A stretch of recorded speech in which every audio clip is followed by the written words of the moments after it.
Okay. Hi there! This is Alice Hagen, once again down in her studio.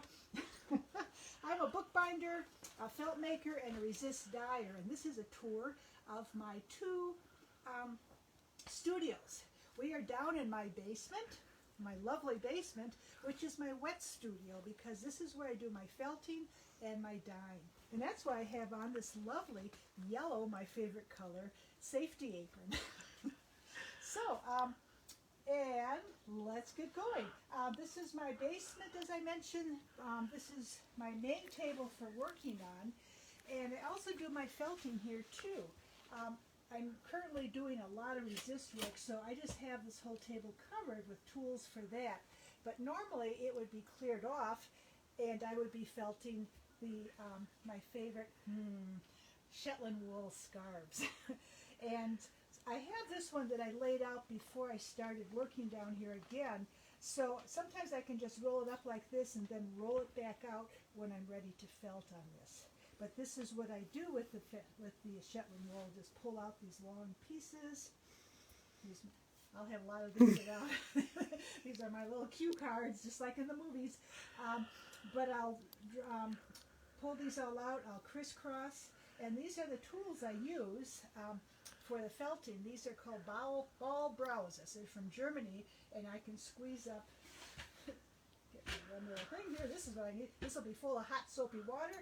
I suck it up, bzz, spray it all over, and then I just massage it and agitate it with my hands until it's strong enough to be a scarf, which is wonderful. And then we use other wonderful little hidden tools called sponges to suck up all the water. And to time how long I'm doing things, we have this ancient timer thing that comes from Stonehenge, a plastic cup with little stones in it. It's great fun to make scarves. And so, as we move down here, the other thing I felt here are the blanks for felting or doing the resist felt. Excuse me. And again, the whole table will be cleared so that I can felt these pieces. I get my wool for the dyed felts from Australia in these big, actually they're bigger than this, but I get them in this size. They're pretty big.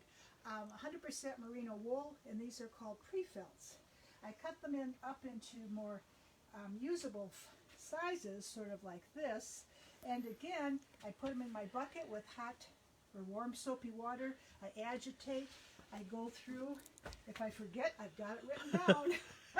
I go through all those steps, and I'm until it's strong, like this, that I can actually now use for resist dyeing.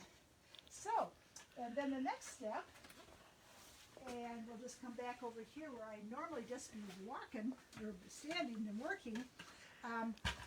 I have actually, for a while, if I have a bunch of them, I'll just put them on here, a bunch of these strong felts to just to dry till I'm ready to come down. And I usually do quite a number of resist pieces at a time. And I soak them for 20 minutes in warm water in this tub right here. And then when I'm ready, I'll just take it out, squeeze them, and then fold them different ways. Secret ways. I don't know. And then I take two tools, and we're going to talk about this in just a minute. One on one side, one on the other, and take special clamps that you get from Staples on one side, just so it's very secure and you can't really get your finger under there. And then it's ready to go over to the other side, the dye kitchen, that we'll also talk in just a minute. Okay, so resist dyeing is kind of weird. Of course, felting is kind of weird in a sense too. But this, I'm going to show you just sort of a run through of the clamps and the tools. And everything I'm using here is in those two forms. Clamps that clamp things on things, or clamp tools to the felt, and the tools, which come from all different sources. These are lovely spinners that are used for fishing. They're some of my favorite tools. Here's a bunch of numbers that you see a lot on my resist work, which somehow people do things with scrapbooks in those, but I've never been able to find any more. And other tools down there come to in a minute. But the clamps, sometimes I use big ones, There's smaller ones, there's curved ones, even smaller curved, and teeny weeny ones. And I keep them in these boxes up here. So I can just grab what I want, jing, jing, jing like that. And then I have tools that I use most often all along here. They're very strange things, but they're wonderful tools. Who knows where they come from? We have Sally Beauty Shop right here. We have these things I use for spritz cookies. Remember those for Christmas? These are great resists.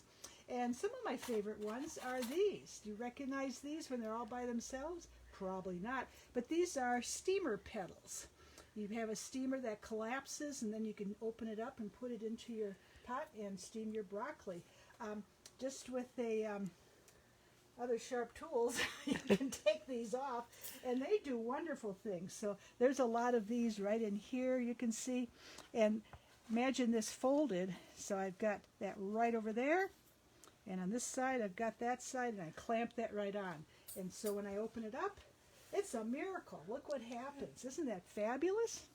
So here are more tools, strange things. These are electrical something or the others. I have them in 6 sizes, but they're all metal because these go through boiling water dye baths. And that means if you have something that's going to melt, it's just not going to work. So these are ones I use almost all the time. But then I have more tools over on this table, including nice rusty things that leave a beautiful color of rust on the felts that stays in, and more small little bits. And then, can't stop there, we come over here, and this whole table is a combination of trivets. And this one I haven't taken apart yet because I can't figure out how to do it. But I like using trivets, pairs of trivets with the felt in between, because you get that beautiful lacy effect. So I have quite a lot of them. Even have some that I don't even know what they say, but they work really well. So that's the trivet collection. Over here is the world of wood. So I use a lot of wood. These are some of my favorite tools to use, the ones with the holes in them. And then I have a large collection of wood strips. As I think they're all poplar. They come in a couple. I have 3 sizes here. But what I do sometimes with these boards is put them on these racks here from my oven. And even though I don't have dye in here, I'll just paint them with a dye or a color like that. So when I'm actually folding this is, say for example, it was turquoise, I could put that right down there and put a black one on the other side, clamp that down, and put this into a red dye bath. So everything else is going to be red around there. But oh my goodness, look at that. It is a miracle. Or I'm just a genius. Okay. There we go. So we have all of those. We also have a fortune in time depressors from Michael's, where you can build log cabins, I think, with those. And I have popsicle sticks that have never seen a popsicle on them, but they're used in small little areas, and I end up with thousands and thousands of them that someday I'll make art out of those. So we'll go over to the dye area now. I forgot to bring there we go. And so this is the dye area, a little separate, so I have everything all in one spot. The first thing I do when I'm over here is, well actually even before I start the day, is like, what colors am I going to use? I have 4 dye pots on the stove, A, B, C, D, and 4 turkey trays that you see over there, which correspond to the A, B, C, D over here. This is my first row of color that I'm going to put into those pots. Pot A will be gold, B will be red, C will be blue, D will be black. And over here, if you look in these turkey trays, I love turkey trays, I have these all on signs. Tyvek signs. I've been using these. These are antique signs.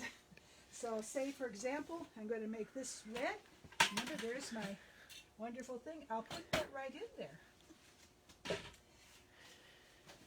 And then once I have my trays all set up, these will have water in them. I have my sink over there.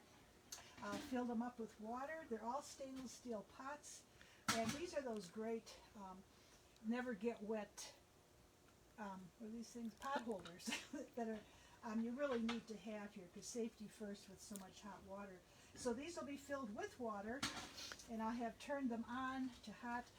And the nice thing about having a stove like this is it doesn't take hardly any time to bring all these pots to a boil. It's quite wonderful. And that means I come over here and I'm going to mix up my colors. Usually what I do ahead of time is have all my colors here. A yellow for the, yellow, turquoise, all the colors I'm going to use, plus citric acid that makes the dye bath slightly acidic, and I test it with my pH papers. Remember those? Oh, I guess it's been sitting there for a while. Oh well. So anyway, I mix up my dye with some water in there, stir it around, and pour it in. Mix it up even more with my big wonderful turner thingy, and then take this. And actually, I'll probably have like 12 or 13, however many will fit in here. Put that in, put the top on, turn this on to 45 minutes. Usually I do 2 of these because usually one will just sort of stop working. And when it goes off, whoop, it's time to take it out. Ooh, looks good. And so what I do is... Don't you need gloves for that? Yeah, but I'm going to move this over here first because sometimes they're very heavy. But yes, I will use gloves. These are great gloves that I can actually put my hands into boiling water for at least 20 seconds or until I say ouch. And I can reach in and pull it out, or I use these wonderful tools. This is a nice skimmer thingy. I think it's called a spider in the food world, and this, of course, is something that you use for spaghetti, I think. And so I just go in there. There, and it steams away. Put those back, put that back, put the cover back on, and then just take this whole thing, about the sign though, take this over here, back to my work table, and then what I'll do with this is take all the clamps and everything off, refold it a different way, and put different tools back on, and then it goes back in here and goes back into a different color. And that is how that works.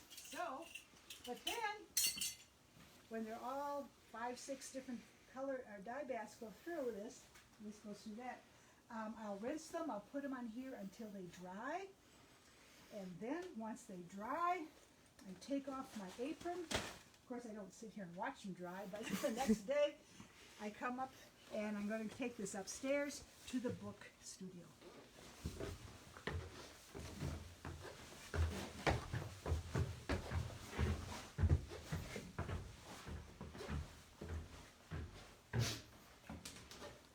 Through my kitchen.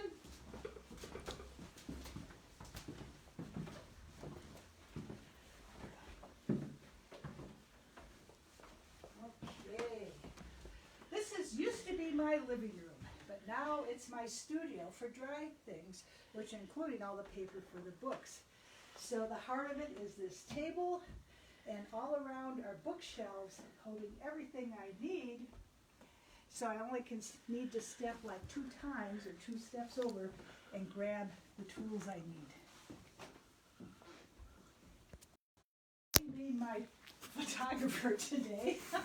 I don't know if she's going to fall over or she got a exciting phone call. Okay, so I have this. I bring up these dry things, and what do I do with them first? I come over here to the humble ironing board. And so, because they do need to be ironed before I use them on the books. So, I love ironing. I love ironing my pillowcases, sheets, everything like that. And I especially love, ironing my felts. And then I bring them over here, and I look at them and say, which ones will I use for a book? And these are the 3 books that I use the dyed felts for the covers. This is the Cozy book, which is a wonderful, feels so good in your hand, great for journaling. My favorite of all time, well, they're all my favorites, the Shetland's Writer Journal, and the Needle book. This is a great gift. Whoops, I'm going to unwrap that. And you can put your pins and needles in there. So if you know anyone who sews, they'll love this. I love them too. I don't want to give them up. But then there's a lot of these left. So I look out, I find like, oh, that's really a gorgeous one, and that's even better. Wow, that's really nice. So what I do is then put these on Etsy just as the piece themselves, because there's a lot of people who like to buy these to stitch on because it's a wonderful surface to stitch, or make their own book covers, or even just frame them. And behind Jane, you've got three, there's three up there that are framed. So actually, without anything on them, they look pretty nice. And so, there's lots of these usually on my Etsy site.